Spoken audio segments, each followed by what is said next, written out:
Ce chapitre se divise en 3 parties. Une courte histoire de la monarchie perse et de la monarchie grecque, versets 2 à 4. Le récit des principales guerres entre les Ptolémées et les Séleucides, versets 5 à 20. La description du règne d'Antiochus Épiphane et de ses persécutions, versets 21 à 45. Verset 1. Ce verset se rattache étroitement au précédent dont il est la contrepartie et dont il a été maladroitement séparé par la division des chapitres. Le sens en est, de même que Michaël me soutient dans le combat avec les chefs de Javan et de Perse, Daniel 10.1, ainsi moi je l'ai soutenu dans la première année de Darius le Mède.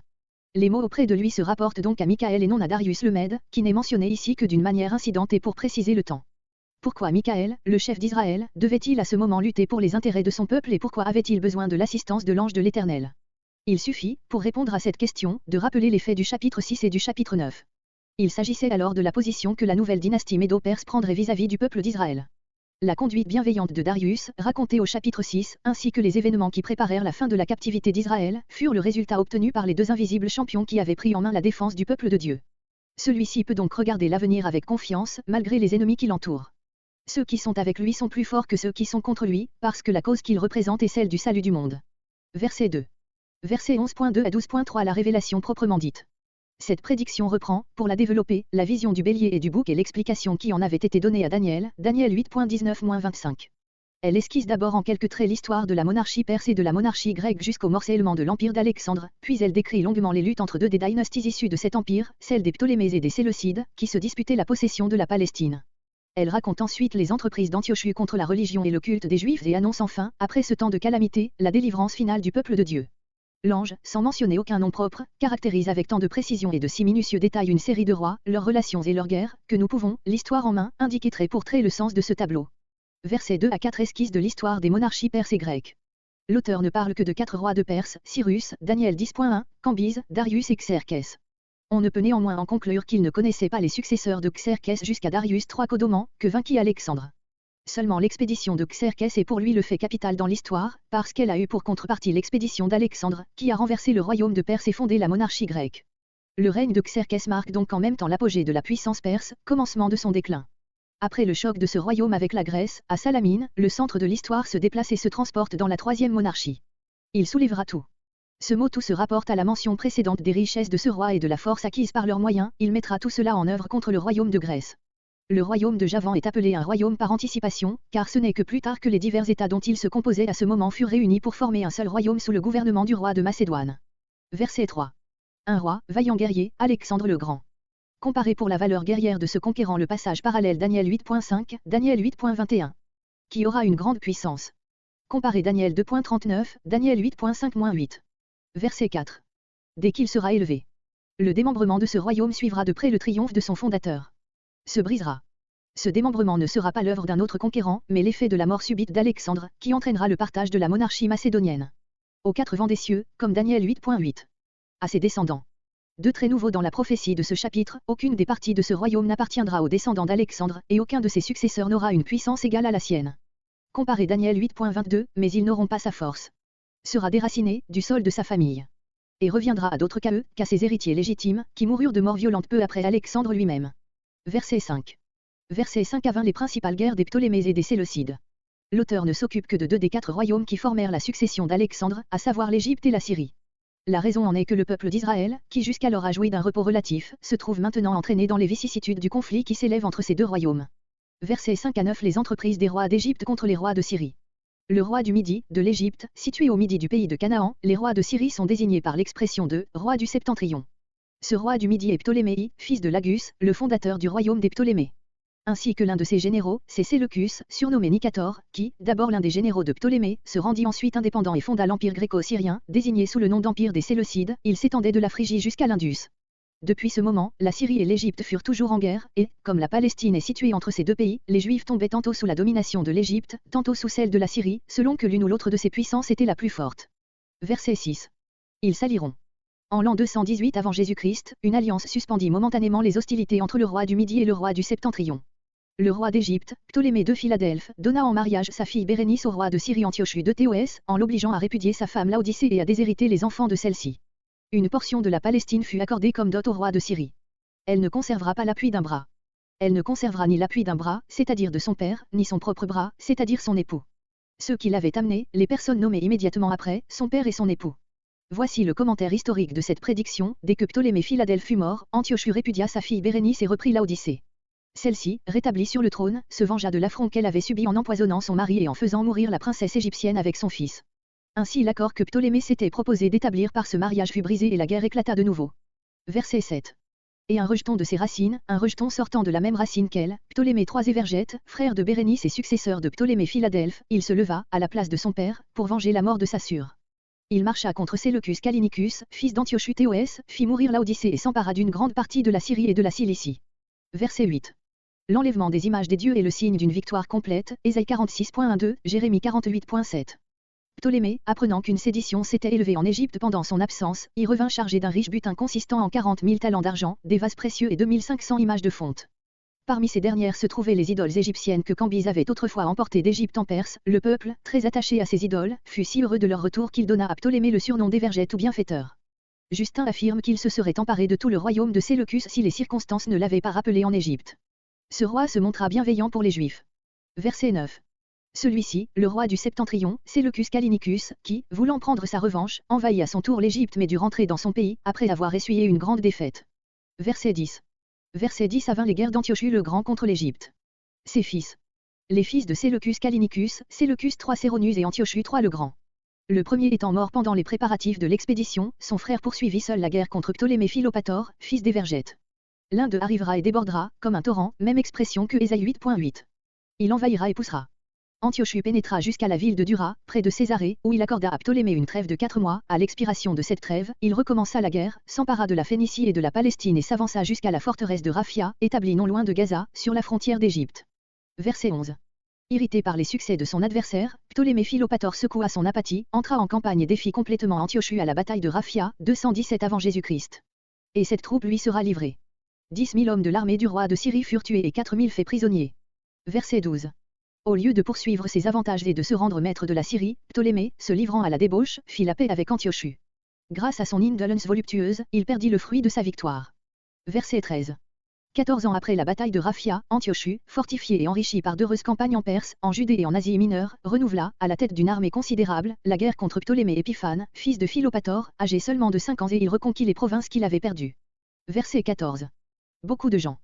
Antiochus s'était allié avec Philippe, roi de Macédoine, pour sa nouvelle expédition contre Ptolémée Épiphane. En outre, des soulèvements éclatèrent à cette époque, dans tous les pays soumis à l'Égypte, entre autres en Judée. Des Juifs violents se révoltèrent contre le roi du Midi, leur souverain légitime et se joignirent à Antiochus. Ainsi commencèrent les épreuves qui attendaient Israël sous la domination syrienne. Et ils tomberont. Leur entreprise n'aura d'autre résultat que d'attirer des malheurs sur leur patrie et sur eux-mêmes. Verset 15. Une ville fortifiée. Il s'agit de la ville de Sidon, où le général égyptien Scopas s'était réfugié et où il fut assiégé et forcé de se rendre. Les bras du Midi, non plus que sa troupe d'élite. 3 généraux égyptiens, envoyés au secours de Scopas, furent repoussés. Cette victoire rendit Antiochus maître de toutes les possessions de Ptolémée en Asie. Verset 16. C'est le moment où la puissance d'Antiochus arrive à son apogée. Dans le pays, joyau de la terre, comparé Daniel 8.9. Il s'arrêta dans la Palestine pour en prendre possession. Et la destruction sera dans sa main. Ces mots se rapportent à l'expédition d'Antiochus contre l'Égypte, car il traita les Juifs avec bienveillance. Verset 17. Ce verset est difficile et a reçu des sens très différents. Dans tout son royaume, c'est-à-dire dans le royaume du Midi. Et il y aura des justes avec lui, probablement des Juifs pieux incorporés à l'armée d'Antiochus. Cependant Antiochus dut renoncer à son projet d'attaque ouverte contre l'Égypte, parce qu'il craignait l'intervention des Romains et il eut recours à la ruse. Il conclut la paix à la condition que Cléopâtre, sa fille, épouserait le jeune Ptolémée, elle lui apporterait en dot la Palestine, c'est-à-dire l'objet de contestation entre les deux rois. Son intention, en traitant cette alliance, était d'avoir un pied en Égypte et de faire naître une occasion propice pour se rendre maître du royaume. C'est ce qu'indiquent ces mots, il lui donnera une femme pour le ruiner, le royaume. Mais cela ne tiendra pas. Le stratagème ne réussira pas et il, le pays, ne sera point à lui. Cléopâtre, en prenant le parti de son mari plutôt que celui de son père, fit échouer le plan que ce dernier avait formé. Verset 18. Il s'empara de plusieurs des îles de la mer Égée, Rhodes, Samo, etc., alliés aux Romains et traversa l'Hellespont, sans se laisser arrêter par les représentations des envoyés de Rome, auxquels il adressa une réponse blessante. Le capitaine qui fit cesser l'injure est le général romain Lucius Scipion l'Asiatique, qui remporta sur Antiochus la brillante victoire de Magnésie, le frappant ainsi du coup dont celui-ci avait voulu le frapper. Verset 19. Obligé de battre en retraite, Antiochus dut mettre un terme à ses conquêtes et ne plus songer qu'à se fortifier dans les citadelles de son pays. Mais ayant voulu dépouiller le temple de Bélus en Élimaï, afin de se procurer l'argent qui lui manquait pour acquitter le tribut imposé par les Romains, il fut massacré, lui et ses soldats, par une poignée d'hommes que son sacrilège avait indignés. La prédiction détaillée des exploits et des artifices de ce roi prélude à l'histoire d'Antiochus Épiphane, son fils cadet. Verset 20. Un autre, Séleucus Philopator, fils aîné et successeur d'Antiochus le Grand.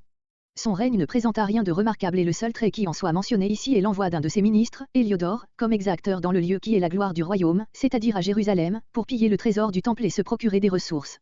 Ce fait est raconté de Maccabée 3. Après 12 ans de règne, ce roi périt par les embûches d'Héliodore qui l'empoisonna.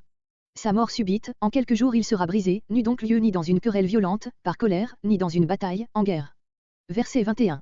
Versets 21 à 45 Le règne et les persécutions d'Antiochus Épiphane. Versets 21 à 27 Les premières guerres de ce roi contre l'Égypte. Un homme dédaigné, Antiochus IV, frère de Séleucus. Par opposition au surnom d'Épiphane, illustre, qui lui fut donné par ses flatteurs, l'auteur lui applique l'épithète de dédaigné, peu considéré. On peut rapprocher de cette qualification l'expression « une petite corne » Daniel 8.9 et le surnom d'Épimane, le fou, que, au témoignage de Polybe, ses sujets substituèrent à celui d'Épiphane. Il ne parvint pas à la majesté royaume par droit de naissance, mais, ayant appris la mort de son frère Séleucus en revenant de Rome, il sut par des artifices et des flatteries s'emparer de la royauté, en supplantant l'héritier légitime, son neveu Démétrius, retenu à Rome comme otage. Verset 22. Et les forces qui débordaient seront débordées par lui. Le roi d'Égypte, Ptolémée Philométor, neveu d'Antiochus, entra en campagne pour réclamer la dot de sa mère Cléopâtre qui n'avait pas été livrée, mais il fut battu et fait prisonnier à Péluse.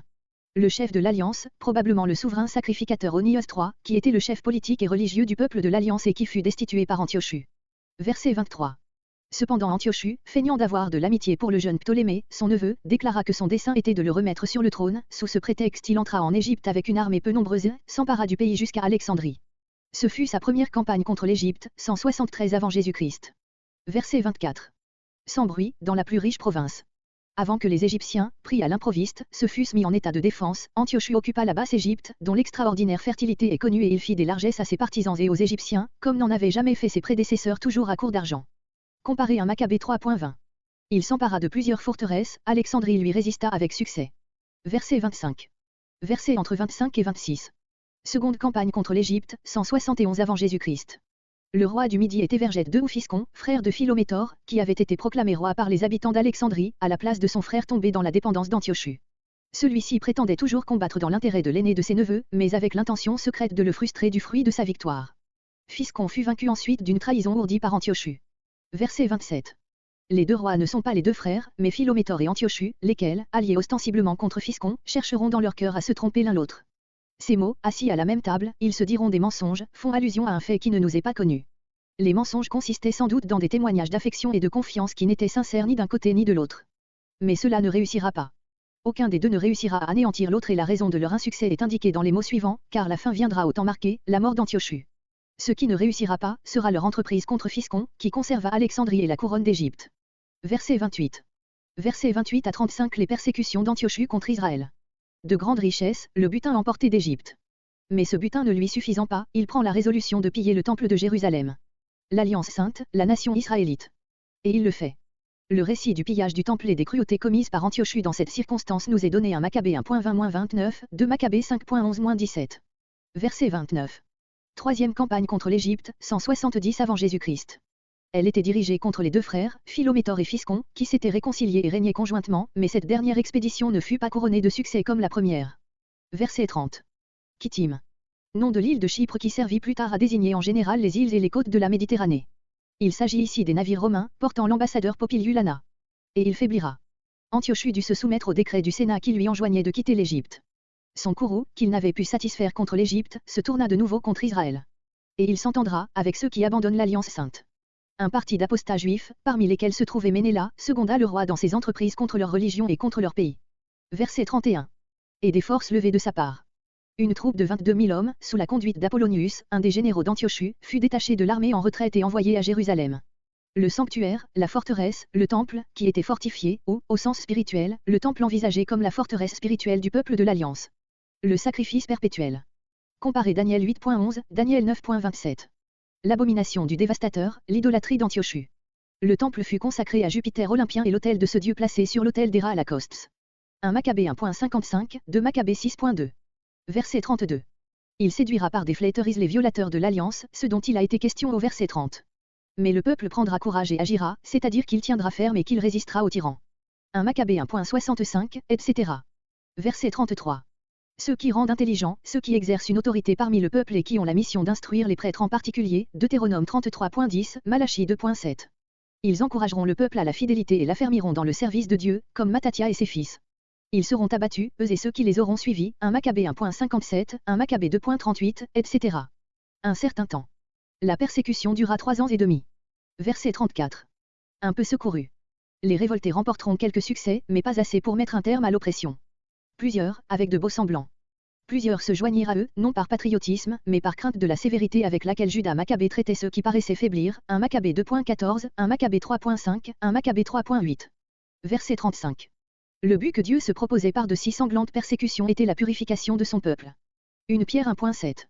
Il y en a qui seront abattus, est-ce comme victimes de la persécution, dans le même sens que versets entre 33 et 34, ou comme se livrant à l'apostasie.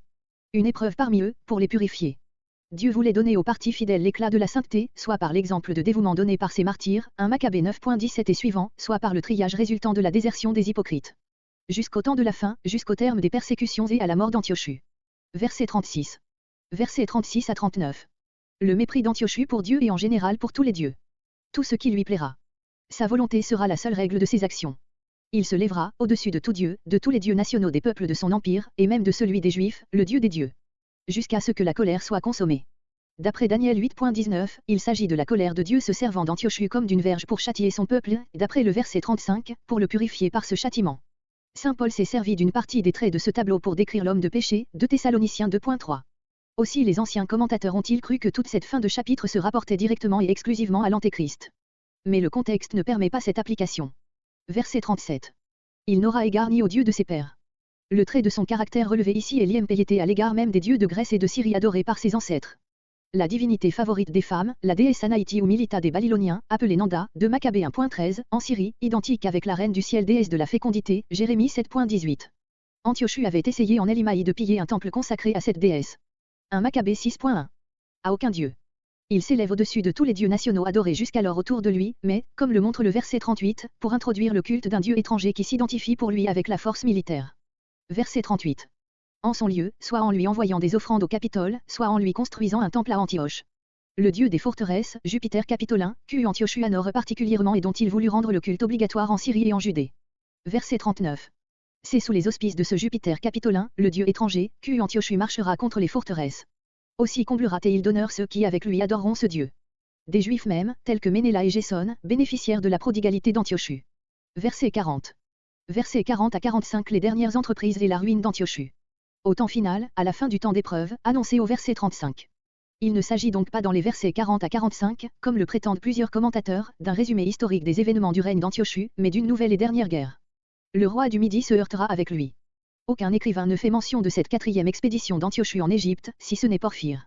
Celui-ci, cité par saint Jérôme, raconte que dans la 11e année de son règne, 166 à 165 avant Jésus-Christ, il entreprit une nouvelle campagne contre son neveu Ptolémée Philométor, qu'il envahit l'Égypte avec des chariots, des cavaliers et une flotte considérable, en répandant partout sur son passage la dévastation et qu'il vint aussi en Judée, où il fortifia la citadelle de Sion avec les décombres des murailles de la ville. Il entrera dans les terres, les pays qu'il devait traverser pour se rendre en Égypte. Verset 41. Le pays du joyau. Comparé verset 16. Suivant Porphyre, Antiochus, marchant contre Ptolémée, entra en Palestine pour assouvir sa colère contre les Juifs, mais il laissa tranquilles Édom, Moab et Ammon, ses antiques ennemis du peuple de Dieu. Verset 42. Sur les pays, alliés avec l'Égypte ou soumis à elle. Verset 44. De mauvaises nouvelles venues de l'Orient et du Nord l'obligèrent à s'en retourner. Il s'agit de la révolte de 2 peuples tributaires, les Parses, à l'Orient et les Arméniens, au Nord, Tacite, Histoire V, émoticône n'en croyant pas ses yeux, pour détruire. Porphyre rapporte qu'Antiochus, en sortant d'Égypte, prit Arad et ravagea toute la côte de Phénicie. Verset 45. Il dressera les tentes de son palais. Les princes orientaux, même à la guerre, voyageaient avec un grand apparat. Entre les mers, la mer Méditerranée et la mer Morte. Vers la montagne du Saint-Ornment, la montagne du Temple, située précisément entre les 2 mers nommées ci-dessus. C'est donc dans le voisinage de Jérusalem que le monarque syrien fit halte en marchant vers le nord. Puis il viendra à sa fin, c'est un an plus tard, 164 avant Jésus-Christ, au retour de cette expédition contre les Parses et les Arméniens, qu'Antiochus mourut à Thabès, en Perse. 1 Maccabée 6, 2 Maccabée 9. Nous avons poursuivi sans arrêt jusqu'à la fin l'explication de ce chapitre, parce qu'il est manifeste que d'un bout à l'autre les dénominations, roi du Septentrion, roi du Midi, doivent avoir le même sens et désigner, à la fin comme au commencement, la dynastie syrienne et la dynastie égyptienne. Mais de ce sens, qui paraît évident, résulte une difficulté. Le verset suivant, Daniel 12.1, commence par les mots « en ce temps-là », par conséquent, au temps de ces deux dynasties et de leur lutte, puis suit immédiatement, verset 2, le fait de la résurrection des morts, juste et injuste, ce qui nous transporte, tout d'un coup, à la fin de l'économie présente.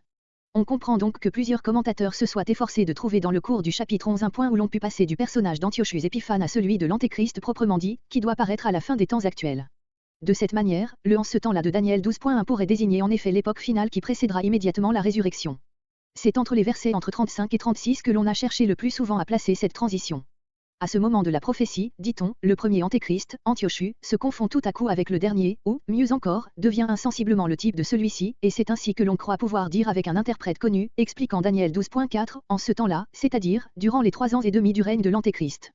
Un autre interprète, Faber, sentant ce qu'il y aurait de forcé dans une si brusque transition, a essayé de l'adoucir, en appliquant les versets 21 à 30 à Antiochus, le verset 34 à Tite, l'empereur romain qui a détruit pour la seconde fois Jérusalem, les versets entre 32 et 33 aux persécutions de l'Empire romain contre l'Église chrétienne, le verset 31 à la victoire du christianisme sous Constantin, le verset 35 au pape et au Moyen-Âge, les versets 36 à 39 à l'incrédulité du XVIe siècle, la Révolution française et Napoléon Ier, enfin les versets 40 à 45 à l'Antéchrist final, qui, selon le calcul de cet auteur, aurait dû paraître en 1865.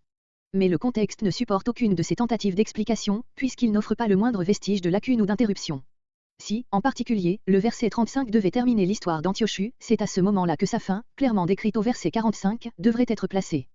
Quant à l'essai de substituer dans le verset 36 un personnage tout nouveau à celui du verset 35, sous prétexte que celui-ci n'est que le type de l'autre, c'est une supposition qui semble détruire les conditions même du langage humain et à laquelle l'interprétation peut difficilement avoir recours.